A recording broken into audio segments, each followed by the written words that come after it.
In the past few years, Ghana has done incredibly well in other areas, but when it comes to the social sector, we are struggling with quite a few issues. And one of the biggest is sanitation. Our focus is on the CSOs, looking at how civil society generated information or data and evidence has been used to influence the sanitation sector. CSOs are civil society organizations. We focus on what is called the I Am Aware project, because it's about awareness for individuals.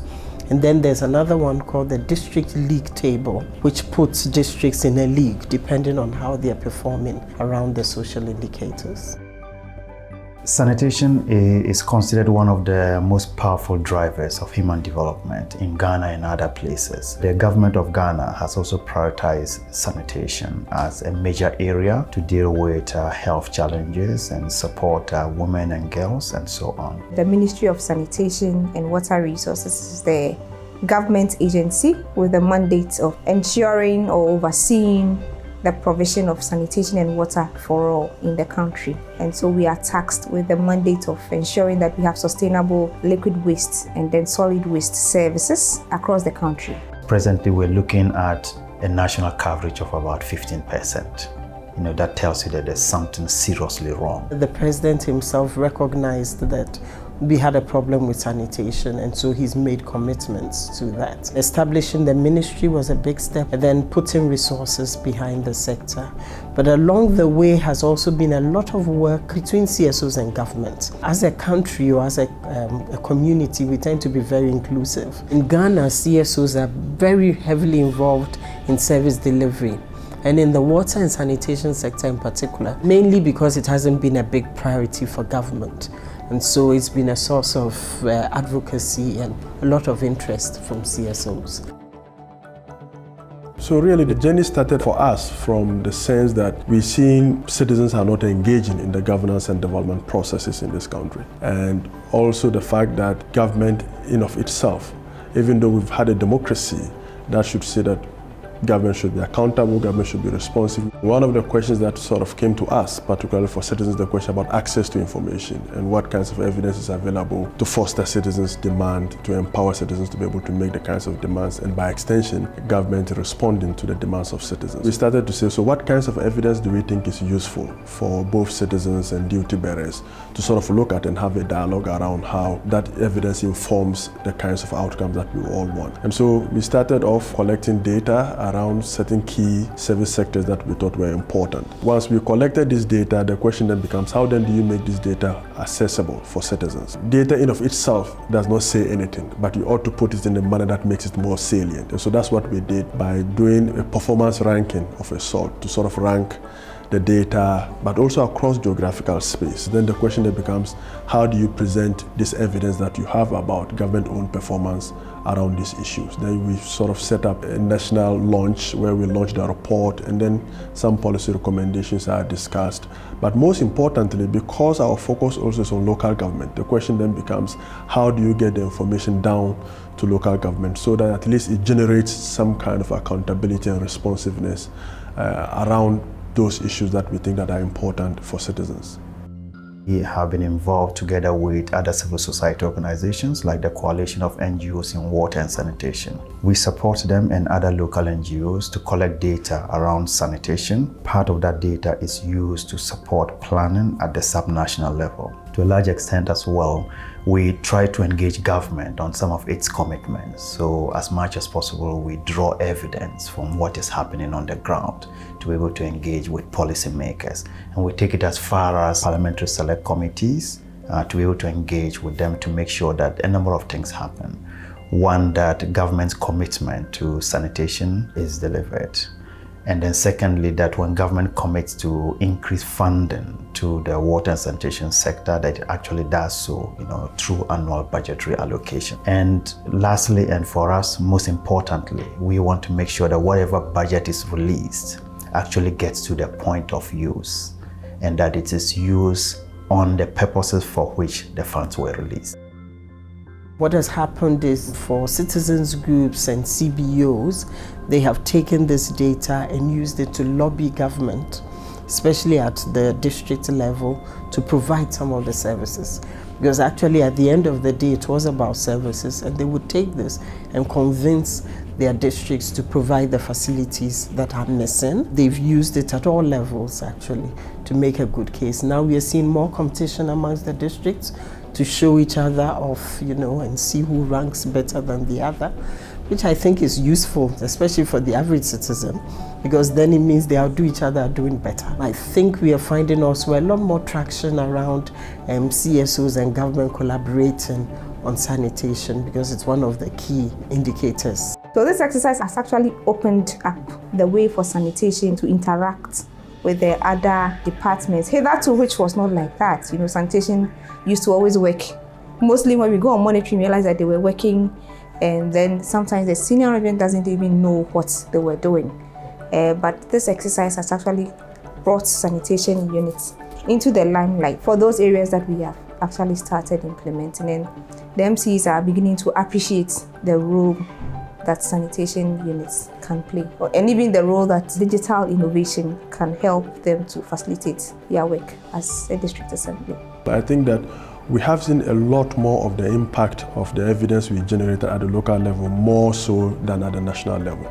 Because at that level, there are opportunities for initiatives and innovations to address in a very simple way, not in a very big structural way, to address some of the challenges and the issues around service delivery that comes about. So we've seen a lot more of that. We've seen instances where citizens have used that information to demand accountability. They've asked their duty bearers, why are we where we are? Every year when we publish the report, it gets the attention of both policymakers and citizens. I think that for me is quite very significant. That the idea that now citizens have more information, so transparency around information about how government is performing relative to these services, and they are able to assess the efficiency, resource allocation outcomes, for me is quite very important. And every year we publish this, we get a lot of conversation, a lot of dialogue around about how do we make government more accountable. We've also seen the fact that this evidence is being used by development partners, for example, to initiate their own projects and programs and interventions at local levels. UNICEF, for example, that is big on sanitation issues, particularly investing and focus on areas where there are problems that they need to address. You would find the World Bank, you would find the UNDP, you would find JICA, you would find other international development organizations that are quite very interested in this and initiating projects and interventions based upon the evidence that is provided. You would also find CSOs by themselves, our own colleagues in the space who use the evidence to sort of initiate and design their own interventions that responds to that.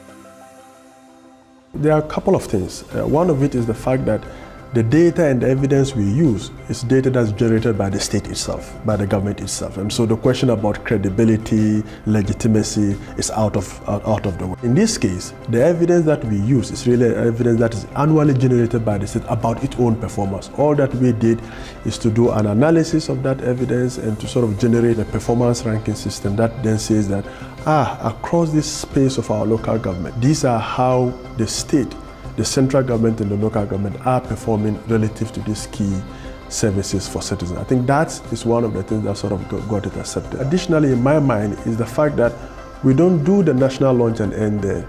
The attempt to do regional and district level forums where then you disseminate the information, you bring in citizens to create an interface where they can have a conversation and look at the report and discuss the report in detail. I think it's also a contributory factor, both in terms of creating awareness, but also most importantly, strengthening the supply and demand of accountability around the evidence that we generated. The question about whether CSO-generated data can find space in public policy, and to what extent, and by whom, and for what purpose. I think that has been a very important struggle for us. It's a fight between policy and politics. And for younger and emerging democracies such as us, it's a continuous struggle. How do you balance that? You have an elections in the next 4 years to win. What is it that is salient, what is important for your electoral win? Data is not readily available all the time. Issues around even the timeliness of getting that data and how people interact with the data and even the capacity to use the data has also been an issue sometimes. There are lots of issues around funding. A lot of this is still funded by donors and international CSOs. So even where we have the data, there are still big gaps. The latest DLT showed that of all the indicators they looked on, the sanitation one was the one that had the most gaps. It's about poor prioritization.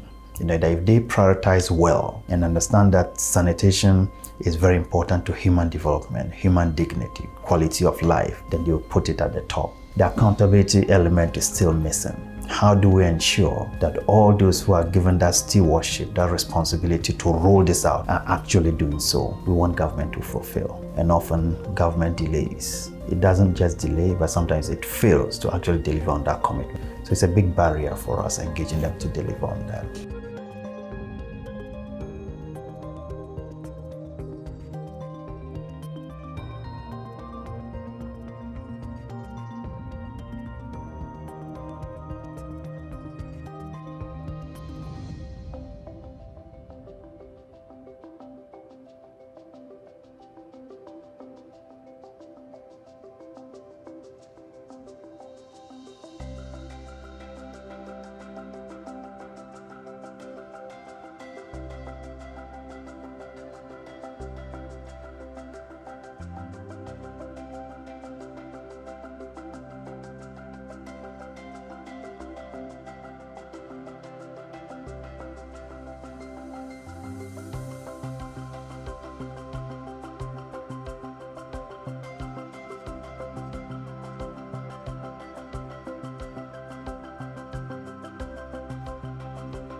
Information is important. That in of itself may not produce anything, but when it is put in a certain form, it can generate citizens' anger, it can empower citizens, and that can lead to behavioral changes that would affect governance outcomes. CSO and government collaboration works. I think it's critical for governments, especially in our region, to recognize that CSOs link up with the people, they work with the people directly. So they have a way of representing the people's voice in ways that are meaningful and useful to government. And so instead of feeling antagonistic about what CSOs do and bring to the table, it really helps when government is more open, accommodating, and ready to work with CSOs.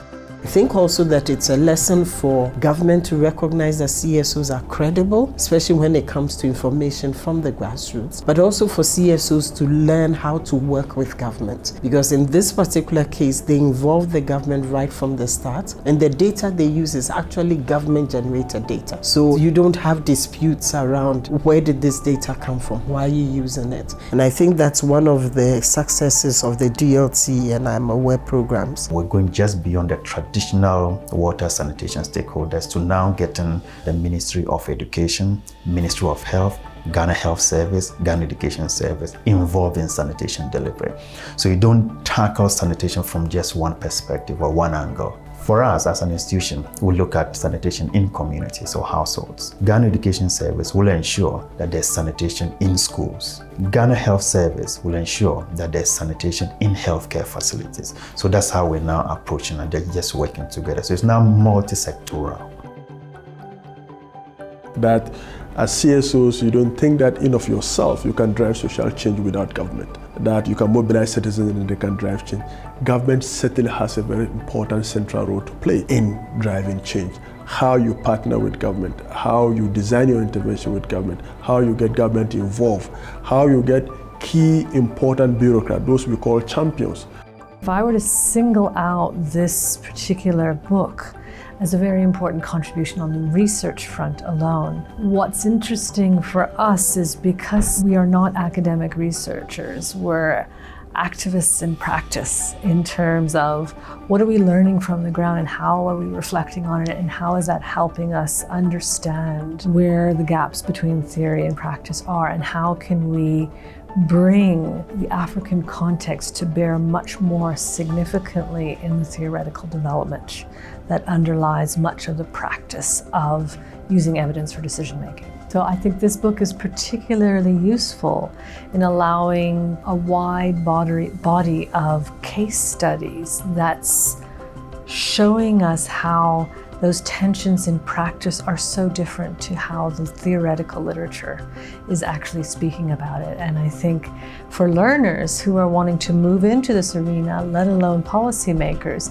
it's always really helpful to see how context in practice is quite different. And I think the second key contribution of this work is the analytical framework that is in and of itself methodologically an innovation that I hope would not only help our organization in feeding our own research agenda, but also be much more widely used with people that are active in the evidence-informed policy-making discourse.